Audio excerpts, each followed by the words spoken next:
శుక్లాంబరధరం విష్ణుం శశివర్ణం చతుర్భుజం ప్రసన్నవదనం ధ్యాయేత్ సర్వవిఘ్నోపశాంతయేత్. గురుర్బ్రహ్మా గురుర్విష్ణుః గురుర్దేవో మహేశ్వరః. గురుః సాక్షాత్ పరం బ్రహ్మ తస్మై శ్రీ గురవే నమః. వ్యాసాయ విష్ణురూపాయ వ్యాసరూపాయ విష్ణవే నమో వై బ్రహ్మనిధయే వాసిష్ఠాయ నమో నమః. కూజంతం రామ రామీతి మధురం మధురాక్షరం ఆరుహ్య కవితాశాఖాం వందే వాల్మీకికోకిలం. శ్రుతిస్మృతిపురాణానాం ఆలయం కరుణాలయం నమామి భగవత్పాదశంకరం లోకశంకరం.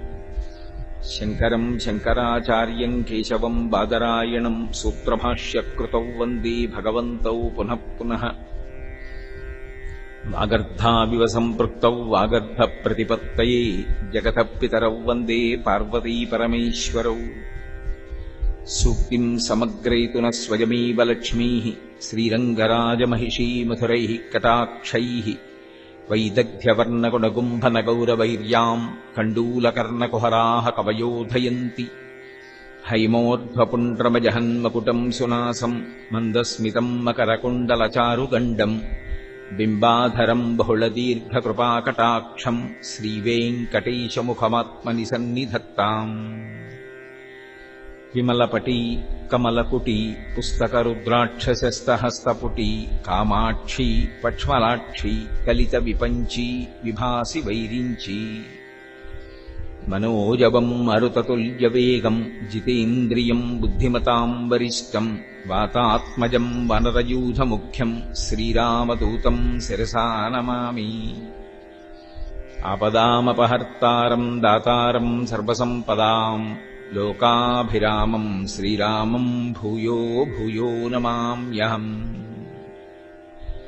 హరి ఓం. పరమేశ్వర స్వరూపైన శివకి నమస్కారం. కాశీధన్యతమా విముక్తినగరీ. కాశీధన్యతమా విముక్తినగరీ సాలంకృతా గంగయా. తత్రేయం మణికర్ణికా సుఖకరీ ముక్తిర్హి తత్కింకరీ. స్వర్లోకస్తులితః సహైవ విబుధైః కాశ్యాం సమం బ్రహ్మణా. కాశీచూర్ణితలే స్థితా గురుతరా స్వర్గో లఘుత్వం గతః అంటారు శంకరాచార్యుల వారు. కాశీపట్టణం యొక్క వైభవాన్ని, గంగానది యొక్క వైభవాన్ని, మణికర్ణికా హ్రదము యొక్క గొప్పతనాన్ని వర్ణిస్తూ పరమాద్భుతమైనటువంటి విశేషాన్ని ఆవిష్కరించారు. స్వర్గలోకం పైన ఉంటుంది, భూలోకం కింద ఉంటుంది. ఈ భూమి కిందకెందుకుంది, స్వర్గలోకం పైన ఎందుకుంది? ఏమి స్వర్గలోకం కింద భూమి పైన ఎందుకు ఉండకూడదు అంటే శంకర భగవత్పాదులు దానికి ఒక కారణం చెప్పారు. కాశీధన్యతమా విముక్తి నగరీ సాలంకృత గంగయా. కాశీ ధన్యతమమైనటువంటి నగరము. అటువంటి నగరంలో సాలంకృత గంగయా, గంగానది ప్రవహిస్తున్నటువంటి కారణం చేత మరింత విశేషాన్ని, విశేషమైనటువంటి అలంకారాన్ని పొందింది. పైగా తత్రేయం మణికర్ణికా సుఖకరీ ముక్తిర్హి తత్కింకరీ. ఆ కాశీపట్టణంలోనే మణికర్ణికా హ్రదం ఉన్నది. ఆ మణికర్ణిక సమస్త సుఖములను ప్రసాదించగలదు. సరికదా? అసలు ముక్తికాంత ఆ మణికర్ణిక దగ్గర దాసీత్వం చేస్తుంటుంది. అంత గొప్ప హ్రదం మణికర్ణిక. కాబట్టి తత్రేయం మణికర్ణికా సుఖకరీ ముక్తిర్హి తత్కింకరీ. స్వర్లోకస్తులితః సహైవ విబుధైః కాశ్యాం సమం బ్రహ్మణా. బ్రహ్మదేవుడికి ఒకానొకప్పుడు అనుమానం వచ్చిందిట. స్వర్గలోకం గొప్పదా, కాశీపట్టణం గొప్పదా చూడాలనుకున్నాడు. అనుకుని ఒక పెద్ద తక్కెట ఒకటి తీసుకొచ్చి త్రాసు అక్కడ పెట్టాడు. పెట్టి తనతో పాటుగా దేవతలందరినీ తీసుకెళ్లి తక్కెట్లో ఒక పక్కన పెట్టాడు. కాశీపట్టణాన్ని ఒక్కదాన్ని ఒక పక్కన పెట్టాడు. కాశీ చోణితలే స్థితా గురుతరా. గురు అంటే బరువు అని. గురుతరా. కాశీపట్టణం యొక్క వైభవం ఎంత గొప్పది అంటే, కాశీ గొప్పది కాబట్టి కాశీపట్టణం కిందకి దిగి భూమి మీద ఉండిపోయింది. స్వర్గో లఘుత్వం గతః. స్వర్గలోకం కాశీపట్టణం అంత గొప్పది కాదు కాబట్టి దేవతలతోటి బ్రహ్మగారితోటి కూడుకున్నదైనప్పటికీ కూడా కాశీపట్టణంతో సమానంగా ఉండలేక స్వర్గలోకం పైకెడిపోయింది. అందుకని స్వర్గలోకం పైనుంటుంది, కాశీపట్టణం భూమి మీద ఉంది అన్నారు శంకర భగవత్పాదులు. అంటే అసలు ఆ కాశీపట్టణం యొక్క వైభవం ఎంత గొప్పదో ఆలోచన చేయవచ్చు. అసలు ఆ కాశీపట్టణానికి అలంకారమే గంగానది.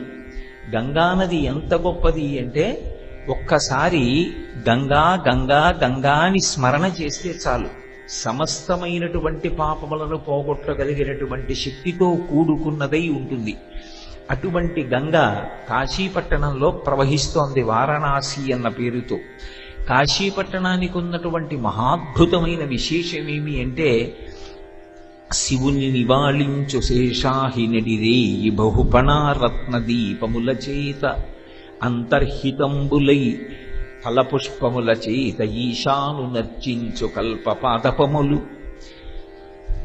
ఆ తర్వాత కామధేనువు ఖండేందు శేఖరు నూధస్య ధారల నొలలార్చు మణులు 9 నిర్మల మణుల కానుకలనిచ్చు కంఠే కాలునకు కానికలు చేసి.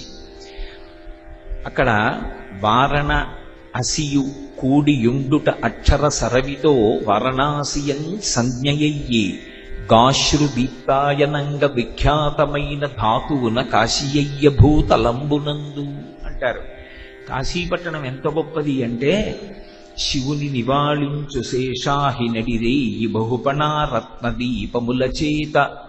ఆదిశేషుడికి అనంతమైనటువంటి పడగలు, 1000 పడగలు అంటాం గాని సహస్రఫణ్ అంటే సహస్రఫణి అంటే 1000 పడగలున్నవాడు అంటే సంస్కృతంలో సహస్రము అంటే అనంతము అని. అనంతమైన పడగలతో ఉండేటటువంటి ఆదిశేషుడు రాత్రి సమయాల్లో కాశీపట్టణంలో విశ్వనాథలింగం దగ్గరికి వెళ్ళి పడగలు విప్పి తన పడగల మీద ఉన్నటువంటి మణుల యొక్క కాంతులతో ఆయనకి నీరాజనాలిస్తాట. అందుకని అంతర్హితంబులై ఈశాను రచించు ఫలపుష్పముల కల్పపాదపములు.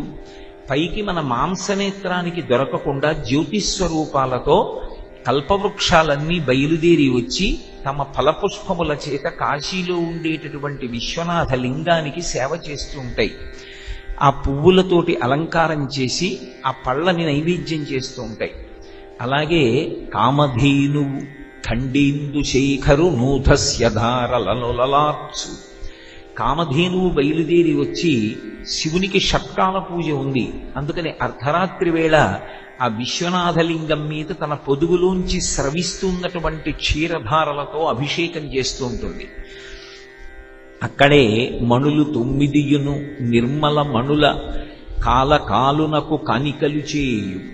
ఆ కాలకాలుడైనటువంటి పరమాత్మ అయినటువంటి విశ్వనాథుడికి ఆ నవనిధులు కూడా కుబేరుడి దగ్గర నుంచి బయలుదేరి వచ్చి 9 నిర్మలమైనటువంటి మణుల్ని కంఠేకాలునకు అంటే కాలకాలుడైన వాడికి, యముడికి యముడైనటువంటి వాడికి, కాలాంతకుడైనటువంటి వాడికి, శాశ్వతుడైనటువంటి వాడికి, నిత్య శుద్ధ బుద్ధ పరిపూర్ణ సచ్చిదానందాద్వైత స్వరూపుడైనటువంటి వాడికి ఆ మణులను కానుకలుగా ఇస్తూ ఉంటాయిట. అక్కడ వారణ అసి అనబడేటటువంటి 2 ఒడ్ల చేత గంగానది ప్రవాహంతో ఉంటుంది. వారణ అసి అనేటటువంటి 2 ఒడ్లు అటు చివర ఇటు చివర ఉండేటట్టుగా కాశీపట్టణంలో గంగానది ప్రవహిస్తోంది కాబట్టి దానికి వారణాసి అని ఆ నగరానికి పేరు వచ్చింది. అలాగే గాశ్రుదీప్త అని సంస్కృతంలో ఒక ధాతువు, ఎప్పుడూ ప్రకాశించేటటువంటి స్వభావం ఉన్నటువంటి నగరము కాబట్టి కాశీయ్య భూతలంబునందు ఈ భూమి మీద కాశీపట్టణానికి అంత విఖ్యాతి ఏర్పడింది, అంత గొప్పది. కాశీపట్టణానికి వెళ్ళి దర్శనం చెయ్యక్కర్లేదు. కాశీ కాశీ కాశీ అని రోజు ఒకసారి తలుచుకున్న గంగానది గంగానది గంగానది అని రోజు ఒక 3 మాటలు అనుకున్నా కూడా ఆ గంగానది యొక్క ప్రభావం చేత, కాశీపట్టణం యొక్క ప్రభావం చేత సమస్త పాపరాశి నుండి కూడా మనుష్యుడు వినిర్ముక్తుడవుతాడు. అంత గొప్ప పట్టణం కాశీ, అంత గొప్ప స్వామి విశ్వనాథుడు. కలుగని కాశి శంభులింగములు కోట్లు విశ్వనాథుండు లింగంబె శాశ్వతంబు. కలుగనే కాశి తీర్థములు కోట్లు అనగా ఆ మణి హృదంబే కేవలము తీర్థమయ్యే అంటారు. కాశీపట్టణంలో కొన్ని కోట్ల శివలింగాలు ఉంటాయి. ఇన్ని చోట్ల శివలింగాలు, ఇళ్ళు కట్టుకుందామని పునాదులు తీస్తే శివలింగాలు దొరుకుతుంటాయి. కలుగని కాశీ శంభులింగములు కోట్లు, కాశీపట్టణంలో కొన్ని కోట్ల శివలింగాలు ఉన్నప్పటికీ కూడా లింగము అని దేన్ని పిలుస్తామంటే ప్రధానమైనటువంటి పూజ ఎవరికి జరుగుతుంది అంటే కలుగనీ కాశి శంభులింగములు కోట్లు విశ్వనాథుండు లింగంబె శాశ్వతంబు. విశ్వనాథలింగము వారణాసి పట్టణంలో విశ్వనాథ మందిరంలో ఉన్నటువంటి లింగము ఏది ఉన్నదో అది ప్రధాన లింగమై శాశ్వతమైనటువంటిదై చిద్రూపమై సమస్త జనుల చేత కూడా సుర నరోరుగ దైత్య సంస్తుత్య కాశీ, సుర నర మురగముల చేత పూజ చేయబడుతూ అన్ని వేళల యందు సమస్త జీవులను ఆదుకోవడానికి సిద్ధమైనటువంటి పరమశివుని యొక్క నెలవుగా కాశీపట్టణం ప్రకాశిస్తూ ఉంటుంది. కాశీపట్టణంలో ఎన్నో తీర్థాలు ఉండవచ్చు, కానీ అన్ని తీర్థాలలోకి గొప్ప తీర్థముగా పేరుగాంచినది ఏది అంటే మణికర్ణికా తీర్థం. ఎందువల్ల మణికర్ణికా తీర్థానికి అంత గొప్ప పేరు వచ్చింది? నిజానికి కాశీపట్టణంలో వారణాసి వెళ్ళి ఆ గంగానది స్నానం చెయ్యాలనుకున్నప్పుడు మీరు ఏ ఘాట్లో స్నానం చేసినా వచ్చేటటువంటి పుణ్యం మాత్రం ఒక్కటే. ఘాట్కి పేరు మారుతుందేమో కానీ స్నానం చేసేది మాత్రం గంగానదిలోనే స్నానం చేస్తాం. కానీ అక్కడ ఉన్నటువంటి అన్ని తీర్థములలోకి అద్భుతమైనటువంటి తీర్థముగా పేర్గాంచినటువంటి తీర్థము మణికర్ణికా తీర్థం. మణికర్ణిక అంత శక్తివంతమైనది. మణికర్ణికా తీర్థ స్నానం గురించి శంకరాచార్యుల వారు ప్రత్యేకంగా ఒక అష్టకమే చేశారు. మణికర్ణికాష్టకం అని చెప్పి మేమందరం కాశీపట్టణానికి వెళ్ళినప్పుడు ఆ మణికర్ణికలో స్నానం చేస్తూ అందరం ఆ మణికర్ణికా ఘాట్లో మణికర్ణికా స్తవం చేసి స్నానం చేశాం. మణికర్ణికలో స్నానం చెయ్యాలి అంటే ఖచ్చితంగా సూర్యుడు నడినెత్తి మీదకి వచ్చినప్పుడు మధ్యాహ్న వేళ 12 గంటలకి చెయ్యాలి అని శాస్త్రవాక్కు. మధ్యాహ్నం 12 గంటలకి మణికర్ణికా స్తవం చదివి 11:45 నుంచో 12 గంటలకి సంకల్పంతో స్నానం చేస్తారు. మణికర్ణికా హ్రదమునందు స్నానం చేసేటప్పుట తీర్థంలో స్నానం చేసేటప్పుడు పరమశివుడు శ్రీ మహావిష్ణువు ఆ ఒడ్డున నిలబడి చూస్తూ ఉంటారట. ఆ మునిగి తేలినటువంటి వాణ్ణి నేను కైలాసానికి తీసుకెడతానంటే నేను వైకుంఠానికి తీసుకెడతానని చెప్పి ఇద్దరు వాదులు ఆడుకుంటూ ఉంటారట. మణికర్ణికా స్నానం అంటే అంత గొప్పది. దేవేంద్రుడికి 1000 కన్నులు శాపవశాత్తు కలిగినా ఆయన ఎన్నడూ 1000 కన్నులతో నిలబడడానికి ఇష్టపడడు. ఎందుకంటే అది గౌతమ మహర్షి యొక్క శాపం చేత వచ్చింది కాబట్టి 1000 నేత్రములతో నిలబడి ఆ శాపవాక్కు స్మరింపబడడానికి అవకాశం ఇవ్వడు. కానీ గౌతమ మహర్షి ఇచ్చినటువంటి శాపం నాకెందుకు పనికొచ్చిందని ఒక్క కాశీపట్టణంలో మాత్రం 1000 కన్నులు తెరిచి చూస్తూ ఉంటాడట. ఎందుకు చూస్తాడంటే మణికర్ణికా ఘట్టంలో స్నానం చేసినటువంటి వాడు ఏ స్థితిని పొందుతాడు, ఏ లోకానికి వెడతాడు చూడాలని 1000 కన్నులతో చూస్తూ ఉంటాడట. అంత గొప్పది. మణికర్ణికా ఘట్టంలో స్నానం చేసినటువంటి వారికి వచ్చేటటువంటి ఫలితం చెప్పడం నా వల్ల కాదు అన్నాడు. 4 ముఖములతో వేదాలు చెప్పగలిగినటువంటి సమర్థత కలిగినటువంటి చతుర్ముఖ బ్రహ్మగారు మణికర్ణికా ఘట్టంలో స్నానం చేసినటువంటి వ్యక్తి పొందేటటువంటి పుణ్యాల యొక్క రాశిని గణించడం నా వల్ల మాత్రం సాధ్యం కాదని చెప్పాడు. మణికర్ణిక అంత గొప్ప ఘట్టం. కారణం ఏమంటే పార్వతీ పరమేశ్వరులు లోకమునకు ఆది కుటుంబం. అందుకే శంకరాచార్యులు వారు శివానందలహరి చేస్తూ నిత్యాయ త్రిగుణాత్మనే పురజితే కాత్యాయని శ్రేయసే సత్యాయాది కుటుంబినే మునిమన ప్రత్యక్ష చిన్మూర్తయే మాయా సృష్ట జగత్రయాయ సకలాం నాయాంత సంచారిణే సాయంతాండవ సంభ్రమాయ జటినే నేయం పతిష్యం భవే అంటారు. శంకరుడు గురించి చెప్తూ నిత్యాయ త్రిగుణాత్మనే పురజితే కాత్యాయని శ్రేయసే సత్యాయాది కుటుంబిని. మొట్టమొదటి కుటుంబం పరమశివుడిదే. వాళ్ళిద్దరే ఆది దంపతులు పార్వతీ పరమేశ్వరులు. ఒకనాడు సృష్టి నడవకపోతే ఉన్నటువంటి ఒకే ఒక వ్యక్తి యొక్క శరీరాన్ని స్త్రీ పురుష శరీరాలుగా మార్చి తాను అర్ధనారీశ్వర స్వరూపాన్ని పొంది పురుషుడికి స్త్రీ పట్ల, స్త్రీకి పురుషుడి పట్ల ఆకర్షణ కలిగేటట్టుగా చేసి ఆ ఆకర్షణ వలన స్త్రీ పురుషులు ఒండరులు కూడా ప్రహృష్టమైన హృదయముతో సంగమించినటువంటి కారణం చేత తేజోవంతమైనటువంటి సంతానము కలిగి దాని వలన లోకమునందు జీవులు పరంపరగా పెరిగేటట్టుగా అనుగ్రహించినటువంటి వాడు ఆది దంపతులైనటువంటి పార్వతీ పరమేశ్వరులు. అటువంటి పరమేశ్వరుడు అర్ధనారీశ్వర స్వరూపంతో ఈ లోకాన్నంతటినీ కూడా పెంచి పోషించాడు. ఈ కుటుంబ భారం పెరిగిపోతుంటే దీన్నంతటినీ కూడా రక్షించి కాపాడడానికి ఒకానొకనాడు శ్రీ మహావిష్ణువుని ఆదేశించాడు. లోక భారకుడొకడు కావాలి కనుక, నీవు తగిన శక్తివంతుడవు కనుక లోక క్షేమాన్నంతటినీ కూడా అరసి పెద్దదైపోయినటువంటి ఈ కుటుంబ భారమును నువ్వు వహించు అన్నాడు. కాశీపట్టణానికి వచ్చినటువంటి శ్రీ మహావిష్ణువు ఎంతో సంతోషించి నా పేరు మీద ఇక్కడ ఏదో ఒకటి ఏర్పడాలి అని ఆయన చక్రమున తవ్వి పుష్కరిణి చేసి తన యొక్క సుదర్శన చక్రంతో కాశీలో ఉన్నటువంటి గంగానది ఒడ్డున ఒక చోట తన సుదర్శన చక్రంతో ఒక పల్వలాన్ని తవ్వాడు. పల్వలము అంటే నీరు ఊరుతూ ఉంటుంది. మీకు బాగా అర్థం అవ్వాలంటే చలమ అంటారు. గోదావరి నదిలో నీరు ఇంకిపోయినప్పుడు ఆ ఇసుకని తీస్తే అందులోంచి నీరు ఊరుతుంది, దాన్ని పల్వలం అంటారు. అలా ఆయన ఏం చేశాడు అంటే తన యొక్క సుదర్శన చక్రంతో ఒక తవ్వి పుష్కరిణి చేసి ఒక హ్రదాన్ని ఒకదాన్ని తవ్వాడు. ఆ తవ్వుతున్నప్పుడు ఖనన వేళా ప్రయాస సంజనితమైన ఘర్మ జలమున పూరించ కైటభారి ఆ హ్రదము ఆ మహాపల్వలంబు కాస్యంతరమున అన్నారు. ఆయన సుదర్శన చక్రం పెట్టి తవ్వుతుంటే అక్కడ ఉన్నటువంటి ఒక చోట ఒక చలమ లాంటి దాన్ని తవ్వుతున్నప్పుడు ఆయనకి శ్రమ కలిగి ఆ శ్రమ చేత వచ్చినటువంటి చెమట బిందువులు ఆ చలమలో పడ్డాయి. ఆయన ఏం చేశాడంటే కింద నుంచి నీరు ఊరి కలవడం కాకుండా తన చెమట చేతనే ఆ హ్రదాన్నంతటినీ కూడా పూరించాడు.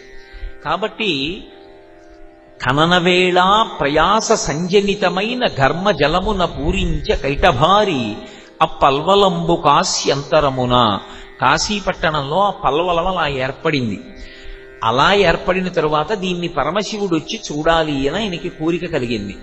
కోరిక కలిగి 1008 సంవత్సరముల పాటు గంగానది ఒడ్డున కూర్చుని విశ్వనాథుని యొక్క సాకార దర్శనం నాకు కావాలి అని చెప్పి తపస్సు చేశాడు. తపస్సు చేస్తే అప్పుడు పరమశివుడు ప్రత్యక్షమయ్యాడు. ప్రత్యక్షమై ఎందుకింత తపస్సు చేశావని అడిగాడు. నేను ప్రత్యేకంగా ఇక్కడ నా సుదర్శన చక్రంతో హ్రదాన్ని త్రవ్వి నా ఘర్మజలం చేత పూరించాను, మీరు దాన్ని చూడవలసింది అన్నాడు. పరమశివుడు వచ్చి దాని ఒడ్డున నించుని చూస్తున్నాడు. చూసి అబ్బా ఎంత కష్టపడ్డావోయ్, చెమట బిందువులతో నింపావా హ్రదాన్నంతటినీ, ఇంత కష్టపడ్డావా ఈ హ్రదాన్ని నిర్మాణం చేయడానికి అని సంతోషపడిపోయి ఫణిభూషణుండు వాపి ప్రణుతి ఆ శిర కంపనములు చేయంగన్ ఆయన అక్కడ ఉన్నటువంటి ఆ హ్రదాన్ని చూసి చాలా సంతోషించి ఇలా ఇలా తల ఊపేట. ఎవరు? ఫణిభూషణుండు, ఒళ్ళంతా పాములను ఆభరణములుగా పెట్టుకునేటటువంటి పరమేశ్వరుడు ఆ తల ఇలా ఇలా ఊపాడు. శ్లాఘా పరంపరలను నరింపన్ ఆ త్రినేత్రుని దక్షిణ శృతి మణికర్ణిక జారి మిట్టి సరసి మధ్యమున పడెన్. ఆయన ఇలా ఇలా తల ఊపి ఎంత బాగా తవ్వావోయ్, ఎంత బాగా తవ్వావోయ్ అంటుంటే ఆ శిర కంపనానికి ఇలా తల ఊపుతున్నప్పుడు ఆయన కుడి చెవికి ఉన్నటువంటి ఆభరణం, ఆ కర్ణాభరణం జారి ఆ సరస్సు మధ్యలో పడింది. పరమేశ్వరుని యొక్క కుడి చెవికి ఉండేటటువంటి ఆభరణము వచ్చి ఆ సరస్సులో పడింది కాబట్టి దానికి మణికర్ణికా హ్రదము అని పేరొచ్చింది. తీర్థము అని ఒకటి ఉంటుంది. మనం లోకంలో తీర్థయాత్ర చేశామండి అంటాం. తీర్థయాత్ర యందు ఈశ్వర దర్శనము ప్రధానమైనది కాదు. యథార్థమునకు ఏది ప్రధానమైనది అంటే జీవుడి యొక్క ఉన్నతి కొరకు చేయవలసినది ఏది అంటే తీర్థస్నానం చేస్తారు. తీర్థము అని దేన్ని పిలుస్తారు? అన్నిటినీ తీర్థమని పిలవరు, మిగిలినవన్నీ ప్రవాహములవుతాయి. తీర్థం ఏదవుతుంది అంటే అంగిరసాది మహర్షులు ఒకప్పుడు నదీ తీరంలో గొప్ప యజ్ఞం చేసి వాళ్ళు ఊర్ధ్వలోకాల్ని పొందడం కోసమని చెప్పి తాము చేసినటువంటి యజ్ఞవాటాన్ని విడిచిపెట్టి వెళ్ళిపోతూ కొన్ని తీర్థముల యందు తమ శక్తిని నిక్షేపించి ఒక ఫలితాన్ని విడిచిపెట్టారు. ఇక్కడకొచ్చి ఎవరు స్నానం చేస్తారో ఆ స్నానం చేసినటువంటి వారికి సశాస్త్రీయంగా ఎలా యజ్ఞం చెయ్యాలో అలా యజ్ఞం చేసినటువంటి ఫలితము కటాక్షింపబడుగాక అని. అందుకే తీర్థమునందు గ్రుంకులిడాడనుకోండి, తీర్థమునందు స్నానం చేశాడనుకోండి, దాని చేత ఒక యజ్ఞం చేశాడు అని ఫలితం వేస్తారు. ఉదాహరణకి మణికర్ణికా తీర్థానికి వెళ్ళి స్నానం చేశాడనుకోండి, కాశీపట్టణంలో ఒక యజ్ఞం చేశాడు అని చెప్తారు. ఎందుకంటే యజ్ఞం చెయ్యడం అనేటటువంటిది అంత తేలికైనటువంటి విషయం కాదు. ఆ హోత, ఉద్గాత, అధరువు మొదలైనటువంటి వాళ్ళు ఆయా స్థానముల యందు కూర్చుని యజ్ఞాన్ని నిర్వహించేటటువంటి మంచి విద్వాంసులు లభించాలి. విద్వాంసులు లభించి యజ్ఞం చేసిన తరువాత ఆ యజ్ఞ పరిసమాప్తి సమయంలో భూరి దక్షిణలను ఇవ్వాలి, వాళ్ళకి ఇచ్చి పంపించాలి. యథార్థమునకు రజతదానం చేత అంటే వెండిని ఇస్తే పితృదేవతలు సంతోషిస్తారు. యథార్థమునకు ఏ దానం చేస్తే విశేషమైన ఫలితం కలుగుతుంది అంటే సువర్ణదానం చేత కలుగుతుంది. బంగారాన్ని అంత విశేషంగా దానం చెయ్యాలి. యజ్ఞం జరుగుతున్నన్నాళ్ళు యజ్ఞం చూడడానికి వచ్చిన వాళ్ళందరికీ కూడా అన్నదానం చెయ్యాలి. పైగా యజ్ఞము చేసేటటువంటి వాడికి మాత్రమే దీక్ష అనేటటువంటిది అన్వయం అవుతుంది. మీరు వేదంలో పరిశీలనం చేస్తే యజ్ఞం చేసేవాళ్ళు ఎవరుంటారో వాళ్ళు మేళతాళాలతో మంగళవాద్యాలతో పురోహిత సమూహంతో కలిసి యజ్ఞవాటంలోకి ప్రవేశిస్తారు. ఇక ఆ యజ్ఞమంతా పూర్తయిపోయే వరకు యజ్ఞ ప్రాంగణాన్ని విడిచిపెట్టి వెళ్ళిపోకూడదు. ప్రత్యేకించి ఊరు విడిచిపెట్టి అస్సలు వెళ్ళకూడదు. అందుకే యజ్ఞం ఎక్కడ చేస్తున్నారో అక్కడే యజ్ఞము చేసేటటువంటి కర్త నివసించడానికి యోగ్యంగా ఒక చిన్న పర్ణశాల వేసుకుని అక్కడే ఉంటాడు. అక్కడే ఉండి ఆ ప్రాంతాన్ని విడిచిపెట్టకుండా యజ్ఞమంతా పరిసమాప్తమైపోయిన తర్వాత అవబృధ స్నానం చేయిస్తారు. యజ్ఞం చేసినటువంటి దంపతుల్ని కూర్చోపెట్టి అవబృధం చేయిస్తారు. చేసిన తరువాత మళ్ళీ మంగళవాద్యాలతో అంతఃపురానికి ఎడతాడు. యజ్ఞం చెయ్యడం అంత తేలికైనటువంటి విషయం కాదు. అందున కలియుగంలో సశాస్త్రీయంగా యజ్ఞం చెయ్యడం అసలు తేలికైన విషయం కాదు. చాలా తేలికగా యజ్ఞం చేశాడనేటటువంటి ఫలితాన్ని పొందాలి అంటే దానికి ఒకే ఒక్క ఆధారమేమి అంటే తీర్థస్నానం చేయడమే. అందుకే తీర్థయాత్ర చేసి వచ్చారండి అంటారు. తీర్థయాత్ర చేసి వచ్చినటువంటి వాళ్ళ యొక్క శక్తి, భగవద్ అనుగ్రహము వాళ్ళ అరికాళ్ళకి పట్టి ఉంటుంది. అరికాళ్ళకి పట్టి ఉంటుంది కాబట్టే వాళ్ళు ఎంత శౌచం అంటే తీర్థయాత్ర చేసి ఇంటికొచ్చే లోపల కూడా వాళ్ళేమి అశౌచంతో ఉన్నట్లు కాదు. వాళ్ళు ఆఖరికి ప్రయాణం చేసి వచ్చిన వాహనంలోంచి దిగుతున్నప్పుడు కూడా వాళ్ళ పాదాలకి నమస్కారం చేస్తారు. అసలు ఈ బ్రహ్మాండమునందుండేటటువంటి సమస్త తీర్థయాత్రల యొక్క సారము ఎక్కడ ఉంటుంది అంటే మహాభక్తులైనటువంటి వారి పాదముల అడుగు భాగాన్ని పట్టుకుని ఉంటుంది.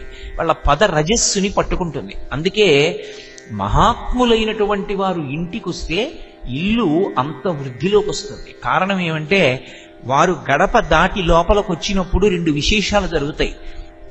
ఒకటి, వారి పాదములకు అంటి ఉన్నటువంటి ధూళికణములు ఇంట్లో పడతాయి.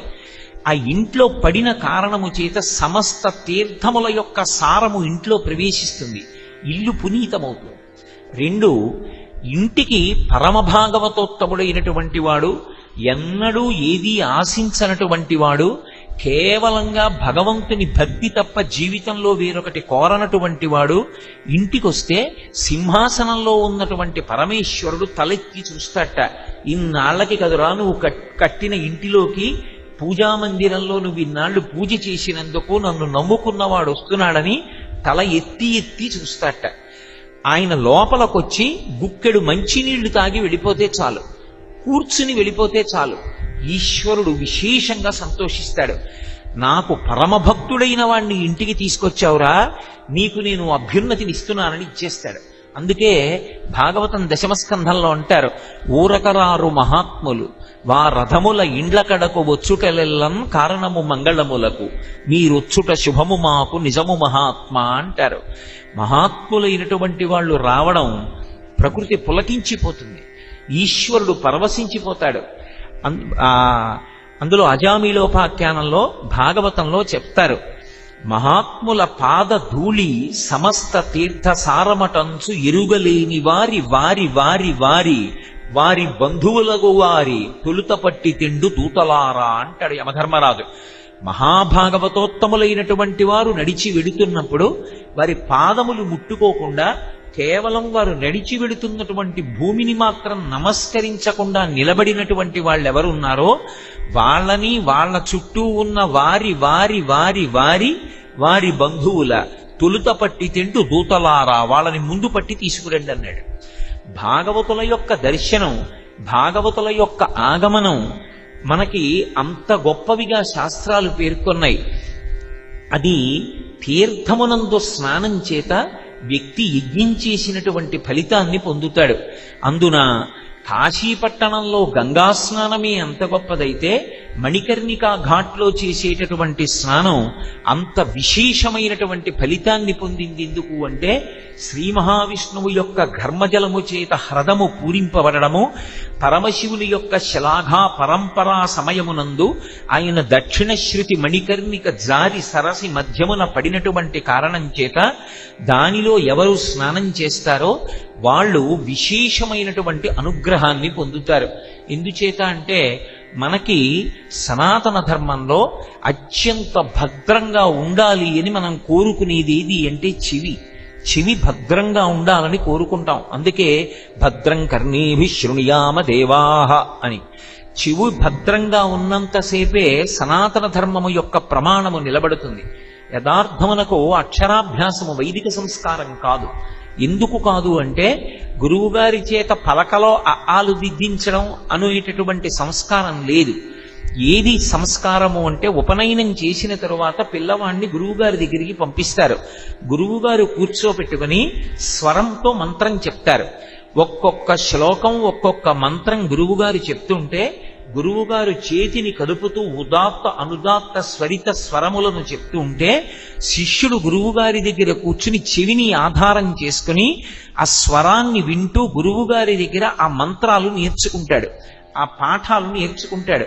అందుకే చెవి ప్రధానం. ఉపనయనం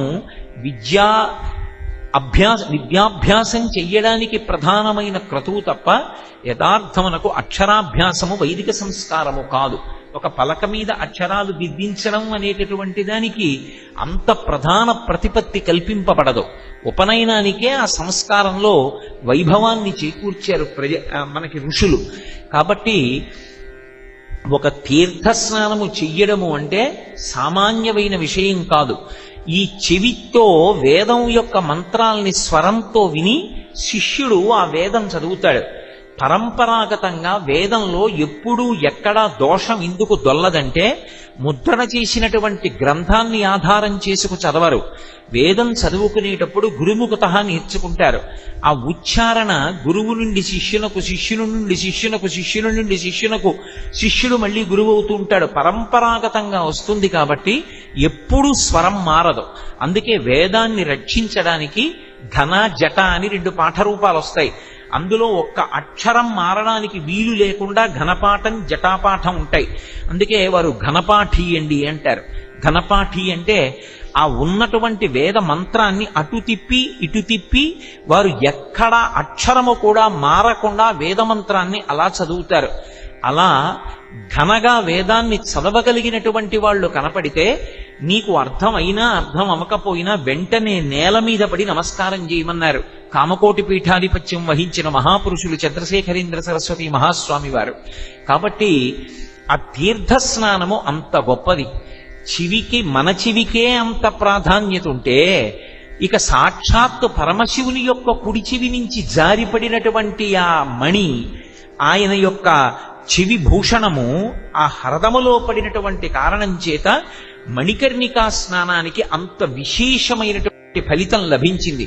అందుకే మధ్యాహ్నే మణికర్ణికా స్నపనజం నవక్తుం క్షమః అంటారు. మధ్యాహ్న కాలంలో 12 గంటలకి మణికర్ణికలో ఎవరు స్నానం చేశాడో వాడి యొక్క ఫలితము, వాడు పొందినటువంటి పుణ్యము చెప్పడం ఆఖరికి చతుర్ముఖ బ్రహ్మగారికి కూడా సాధ్యము కాదు. అంత గొప్ప పట్టణంగా నిర్మింపబడినది కాశీపట్టణం. అసలు కాశీ అని తలుచుకుంటే చాలు. పరమశివుడు పార్వతీదేవితో అంటాడు, ఓ పార్వతి, కాశీపట్టణానికి ఉన్నటువంటి వైభవం ఏమిటో తెలుసా? సుతతి, పాపములకు ఎదుర్చుక్క కాశీ. ఓ వెలది, ఉపపాతములకు విషము కాశీ. ఓ కళ్యాణి, కళ్యాణముల కాటపట్టు కాశీ. ఓ భామ, ముక్తికి పుట్టినిల్లు కాశీ. కాశీపట్టణానికి ఉన్నటువంటి గొప్పతనం ఏమిటి అంటే, ఓ సుదతి, పార్వతీదేవిని పిలిచి అంటాడు, పాపములకు ఎదుర్చుక్క కాశీ. కాశీపట్టణం లోపలికి వెడుతుంటేనే రోమకూపములను ఆశ్రయించి ఉన్నటువంటి పాపరాశి పక్షి రూపంలో ఎగిరిపోయి చెట్లని పట్టుకుని ఉంటాయి.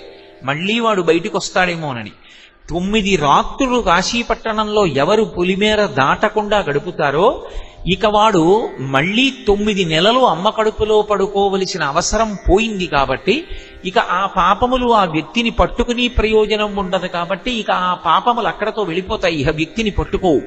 అందుకే కాశీపట్టణంలోకి ప్రవేశించాలంటే కాలభైరవుని యొక్క అనుమతి ఉండాలి. అటువంటి వైభవం కలిగినటువంటి కాశీపట్టణం పాపములకు ఎదుర్చుక్క కాశీ. పాపములను కాల్చేస్తుంది కాశీపట్టణం. రెండవది, ఆ కాశీపట్టణానికి ఉండేటటువంటి గొప్పతనం ఏమి అంటే, అది ఉపపాతములకు విషము కాశీ. పాతకములు అని పంచమహాపాతకాలు ఉంటాయి. పవిత్రమైన సభలో ఇప్పుడు ఆ పంచమహాపాతకాల గురించి మాట్లాడటం ఎందుకు? ఆ పంచమహాపాతకాలంత స్థాయి కాకపోయినా భయంకరమైన పాపాలుంటాయి, ఉపపాతకాలు అంటారు. ఆ ఉపపాతములకన్నిటికీ కూడా విషపు చుక్క కాశీ. అవన్నీ కూడా నశించిపోతాయి ఆ కాశీ పట్టణం లోపలికి ప్రవేశించినంత మాత్రం చేత. అంత గొప్పది. కాబట్టి ఉపపాతములకు విషము కాశీ. అంతేకాదు, భామ, కళ్యాణముల కాటపట్టు కాశీ. సమస్తమైన సుఖములను పొందడానికి కాశీపట్టణం యొక్క ప్రవేశం అంత గొప్పతనాన్ని ఇస్తుంది. కాశీపట్టణానికి వెళ్ళడం, కాశీలో ఉండడం, కాశీలో విశ్వనాథుణ్ణి, విశాలాక్షిని దర్శనం చేయడం అంత గొప్పవిగా చెప్పబడతాయి. మనం కోరక్కర్లేదు, కోరకుండానే మన జీవితంలో మనకి కావలసినటువంటి సమస్త సుఖములను కూడా కాశీపట్టణం ఇస్తుంది. అందుకే భామ, కళ్యాణముల కాటపట్టు కాశీ. అటువంటి కాశీలో మోక్షమునకు పుట్టినిల్లు కాశీ. అసలు కాశీపట్టణంలో మోక్షం పుట్టింది. ఆ కాశీ వెళ్ళినటువంటి వాడికి మోక్షం లభించకపోవడం అన్నది ఉండదు. కాశీపట్టణంలో శరీరం విడిచిపెట్టినటువంటి వాడికి పరమశివుడు వచ్చి తారక మంత్రాన్ని ఎలా ఉపదేశం చేస్తాడు, ఎలా మోక్షాన్ని ఇస్తాడు అన్న విషయాన్ని నిన్ననే నేను మీతో మనవి చేసి ఉన్నాను.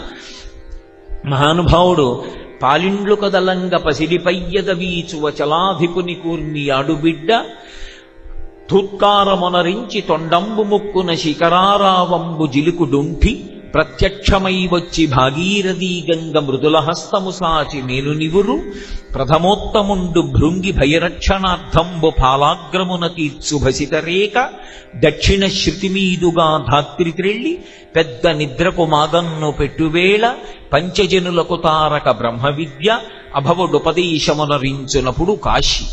కాశీ అవిముక్త పట్టణం. అందుకే అనిశంబు మన చేత అవిముక్తమయ్యుంట ముగ్ధాక్షి ఇది అవిముక్తమయ్యే మనకు ఆనందంబు ననరించుగా ఉన్న ఆనంద విపినాభిధానమయ్యే సంవసింతు మహాశ్మశాన భూముల నేగాన నేనుంట ఇది మహాశ్మశానమయ్యే నూరంత పృద్దుండ రుద్రుండ నేగాన రుద్రుండ నేనుంట ఇది రుద్ర గేహాఖ్యయ్యే అంటాడు పరమశివుడు.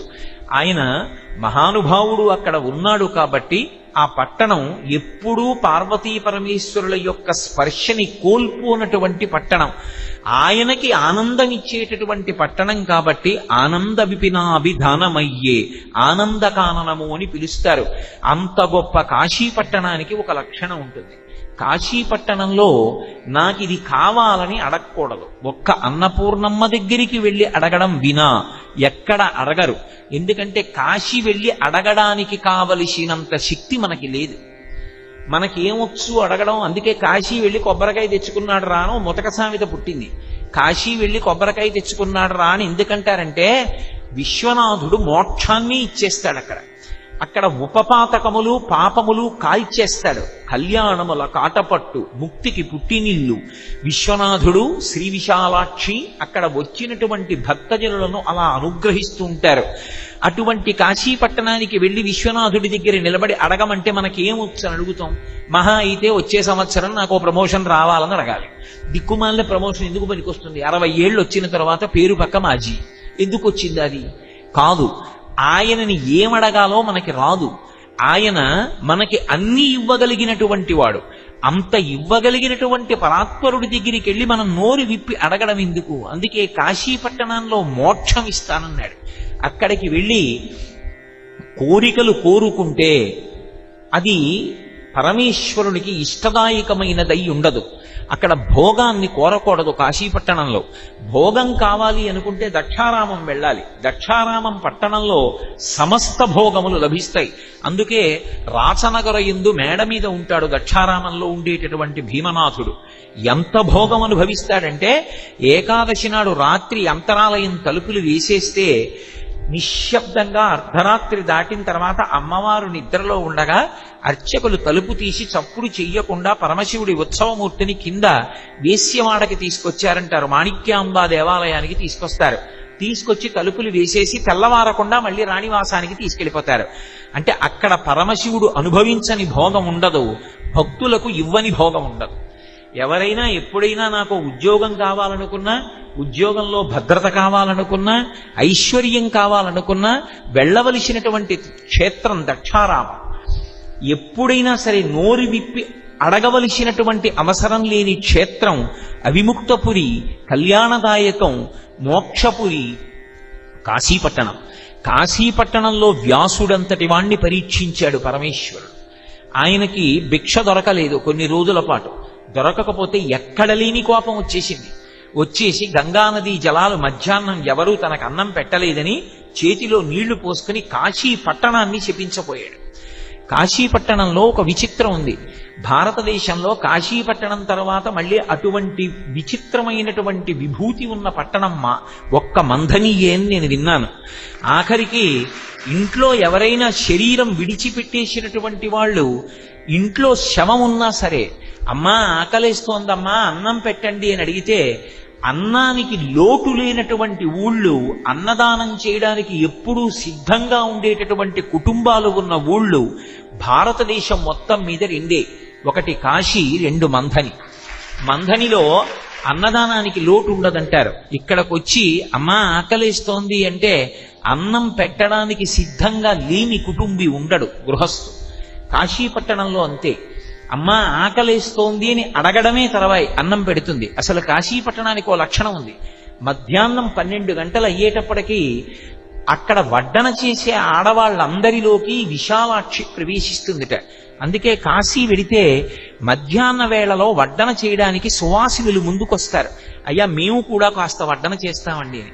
మేము కాశీపట్టణానికి వెళ్ళినటువంటి రోజుల్లో కాశీలో మేము యాత్ర చేసి వచ్చినప్పుడు మాతో పాటు చాలా మంది, కొన్ని 100 మంది వెళ్ళాం. కాశీఖండం అంతా అక్కడ కూర్చుని చెప్పుకుంటూ గడిపాం. ఆ గడిపినటువంటి రోజుల్లో సువాసినులు మధ్యాహ్నం అయ్యేటప్పటికీ మేము వడ్డిస్తామండి అని అడిగితే యాత్రకు వచ్చిన సువాసినులందరికీ ఒక్కొక్క రోజు కొంతమందికి చొప్పున అవకాశం ఇచ్చేవాళ్ళం. ఎందుకంటే విశాలాక్షి తత్వము, అన్నపూర్ణాతత్వం ఆవహించి అన్నం పెట్టిస్తుంది అని. విశ్వనాథుడు వ్యాసుణ్ణి పరీక్ష చేశాడు. వ్యాసుడు 18 పురాణములకు కర్త. మళ్ళీ పంచమ వేదమైనటువంటి భారతాన్ని అందించాడు. కాశీపట్టణంలో భోగం దొరకకపోతే తట్టుకోగలడా? అన్నం లేకపోతే ఉండగలడా? చూడాలనుకున్నాడు. మధ్యాహ్న వేళలో ఏ అగ్రహారం, ఏ వీధిలోకి వెళ్ళినా ఎవ్వరూ పిలిచి అన్నం పెట్టలేదు. ఒకళ్ళు వండుతున్నామన్నారు, ఒకళ్ళు కాయగూరలు కోస్తున్నామన్నారు, ఒకళ్ళేమో ఇంకా మా యజమాని తినలేదన్నారు, ఒకళ్ళేమో తర్వాతరా అన్నారు. కొన్ని రోజులు గడిచిపోయింది. ఎక్కడ లేని కోపం వచ్చేసింది వ్యాస మహర్షి. నాకు అన్నం దొరకలేదని చేతిలోకి నీళ్లు తీసుకుని ఆయన కాశీ పట్టణాన్నంతటినీ శపించబోయాడు. శపిస్తూ ధనము లేకుండెదరుగాక 3 తరములందు 3 తరములు చెడుగాక మోక్షలక్ష్మి, విద్యయును 3 తరములు లేకుండుగాక కాశికా పట్టణము, పంచజనులకు కాశికా పట్టణమునా అన్నాడు. ఈ కాశీ పట్టణంలో వచ్చి ఉన్నటువంటి వాళ్ళకి 3 తరములు మోక్షం లభించకుండుగాక, కాశీ పట్టణానికి వచ్చిన వాళ్ళకి 3 తరాల ధనం లేకుండుగాక, కాశీ పట్టణానికి వచ్చిన వాళ్ళకి 3 తరాలు చదువు రాకుండుగాక అని కాశీని శపించపోయి చేతిలోకి నీళ్లు తీసుకున్నాడు. మీతో నిన్న నేను చెప్పాను, గౌరీ యొక్కతే ఆకాశ గంగ యొక్కతే, కాశీ యొక్కతే దక్షిణ కాశీ యొక్కతే, శంభునకు లోకనాయకునకును రాణి వాసంబులను రాగ రసము పీర్మి. గౌరీదేవి అంటే పరమేశ్వరుడికి ఎంత ప్రీతో గంగానది అన్నా కాశీ అన్నా దక్షిణ కాశీ అన్నా ఆయనకంత ప్రీతి. అటువంటి కాశీ పట్టణాన్ని శపించపోతున్నాడు. శపించపోతుంటే చూసింది అన్నపూర్ణ, శ్రీ విశాలాక్షి. వెళ్ళి ఆ బుద్ధిహీనుడికి అన్నం పెట్టు, కాశీని శపించబోతున్నాడన్నాడు పరమేశ్వరుడు. గబగబా బయటికి వచ్చింది. వచ్చి అబ్బో ఏమి పద్యరచన చేశాడో మహానుభావుడు. ఆవిడ ఇలా చెయ్యెత్తిందిట. ఎత్తి వేద పురాణ శాస్త్ర పదవీన పెద్ద ముత్తైదువ కాశికానగర హాటక పీఠ సమాధిరూఢ సంయమీవరా ఇటు రమ్మని వీచ హస్త సంజ్ఞాదరలీల రత్న కటకాభరణంబులు గల్లు గల్లనన్ అంటారు. ఆవిడ కాశికాపీఠ హాటకపీఠ సమాధిరూఢ, కాశికానగరానికి పీఠాది దేవత అన్నపూర్ణ విశాలాక్షి. అటువంటి తల్లి ఇలా చెయ్యెత్తి ఓ సంయమీవరా ఇటు రమ్మని శపించబోతున్నాడు. ఓయ్ సంయమీవరా వ్యాస ఇలా రా అన్నం పెడతానంది. రత్న కటకాభరణంబులు గల్లు గల్లనన్, ఆమె చేతికున్నటువంటి రత్నాలతో పొదగబడినటువంటి గాజులు గల్లుమంటుండగా ఇలా అంది. వ్యాసుల వారికి అబగబా వచ్చారు, శపించలేదు. వచ్చాడు, ఏమయ్యా అన్నం దొరకలేదని కాశీ పట్టణాన్ని శపిద్దాం అనుకున్నావా? ఏమైనా అర్థం ఉందా? నీకు అన్నం దొరకకపోవడం ఏమిటి? కాశీ పట్టణంలో అన్నం దొరకకపోవడం అన్నది నువ్వు ఎప్పుడైనా విన్నావా? కాశీ పట్టణంలో అన్నం దొరకకుండా ఉండదు. ఎందుకో తెలుసా? శ్రీ విశాలాక్షి బంగారు తెడ్డునందు అమృతపాయసమునసగు నభ్యాగతులకు కాశికాపట్టణ మధ్యాహ్న వేళలందు వినవే ఎరుగవే ఆతిథ్య వేళలందు. మధ్యాహ్నం 12 గంటలు భోజన సమయం అయ్యేటప్పటికీ కాశీ పట్టణం మొత్తం మీద అన్నం దొరకలేదన్నవాడు ఉండడానికి వీల్లేదు. వెతికి వెతికి శ్రీ విశాలాక్షి బంగారు తెడ్డునందు, బంగారు తెడ్డుతో పాయసాన్నం పెడుతుంది ఆ తల్లి. అన్నం దొరకకపోవడం అన్నది కాశీలో ఉండడానికి వీల్లేదు. అటువంటి స్థితి అని నీకు తెలియదా? అటువంటి వాడివి మరి కాశీ పట్టణంలో అన్నం దొరకలేదని ఎలా అనుకున్నావు? ఎందుకు దొరకలేదో తెలుసా? నీ మనశ్శుద్ధి నిరుగంగా శ్రీ విశ్వనాథుడింత చేశ కాని కాశికాపట్టణమున భిక్ష ఏమి బ్రాతి. నీ మనశ్శుద్ధి ఎంత గొప్పదో తెలుసుకోవాలని విశ్వనాథుడు పరీక్ష చేశాడు తప్ప, ఓ ఈ పిచ్చివాడా వ్యాస కాశీపట్టణంలో అన్నం దొరకదటోయ్, నేను లేను అన్నం పెట్టడానికి, రా అన్నం పెడతాను. వెళ్ళాడు, గంగానదిలో స్నానం చేశాడు, సంధ్యావందనం చేసుకున్నాడు, శిష్యులతో వచ్చాడు, నెయ్యి వేసి అభిగారం చేసింది, పరిశేచనం చేశాడు, అన్నం తిన్నాడు, అయిపోయింది. విశ్రాంతి మంటపంలోకి వచ్చాడు. పరమశివుడితో కలిసి వచ్చింది పార్వతీదేవి.